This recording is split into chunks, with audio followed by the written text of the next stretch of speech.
சென்னை போரூரில் அண்ணா கருணாநிதி அவர்களின் சிலைகளை முதலமைச்சர் மு.க.ஸ்டாலின் திறந்து வைத்துள்ளார். இது குறித்த கூடுதல் தகவல்களை எமது செய்தியாளர் சக்தி சரவணன் வழங்க கேட்கலாம். வணக்கம் சக்தி சரவணன், தகவல்களை வழங்கலாம். வணக்கம் சர்மிளா. சென்னை போரூர் 4 முனை சந்திப்பில் தற்போது முதலமைச்சர் மு.க.ஸ்டாலின் முன்னாள் முதலமைச்சர்களான பேரறிஞர் அண்ணா மற்றும் கருணாநிதியின் திருவுருவ சிலைகளை அவர் திறந்து வைத்திருக்கிறார். அவருடன் அமைச்சர் சேகர் பாபு மற்றும் மா சுப்பிரமணியன், மதுரவாயல் எம்எல்ஏ காரம்பாக்கம் கணபதி உள்ளிட்டோர் உடன் இருந்தனர். இந்த நிகழ்ச்சியில் திமுகவை சேர்ந்த நிர்வாகிகள் மற்றும் தொண்டர்கள் என மொத்தம் 500க்கும் மேற்பட்டோர் கலந்து கொண்டனர். போரூரின் 4 சாலை சந்திப்பு என்பதால் ஏராளமான போலீசார் பாதுகாப்பு பணியில் ஈடுபட்டுள்ளனர்.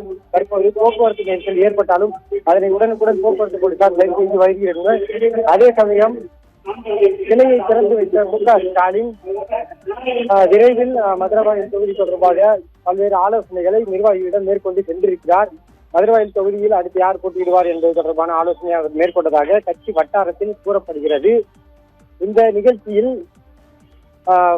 அமைச்சர் மா சுப்பிரமணியம் மற்றும் சேகர் பாபு உடன் இருப்பதால் அவர்களுடனும் அவர் தொகுதி மேம்பாடு உள்ளிட்ட பல்வேறு ஆலோசனைகளை மேற்கொண்டிருக்கிறார். இருப்பினும் தற்போது முதலமைச்சர் வந்து சென்றிருக்கிறார். இந்த பகுதி முழுவதும் பரபரப்பாக காணப்படுகிறது. இந்த சிலையானது 7 அடி வெண்கல சிலையானது இங்கே திறக்கப்பட்டிருக்கிறது.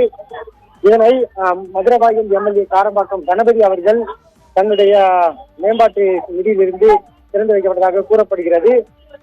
விரைவில் இந்த சிலைக்கு உரிய பாதுகாப்புகள் வழங்கப்படும் என போலீசார் தரப்பில் தெரிவிக்கப்பட்டது. ஏனென்றால் இப்போது சிலை முதற்கட்டமாக திறக்கப்பட்டிருக்க சுற்றி சுவரோ அல்லது வேறு எதுவும் பாதுகாப்போ அமைக்கப்படவில்லை.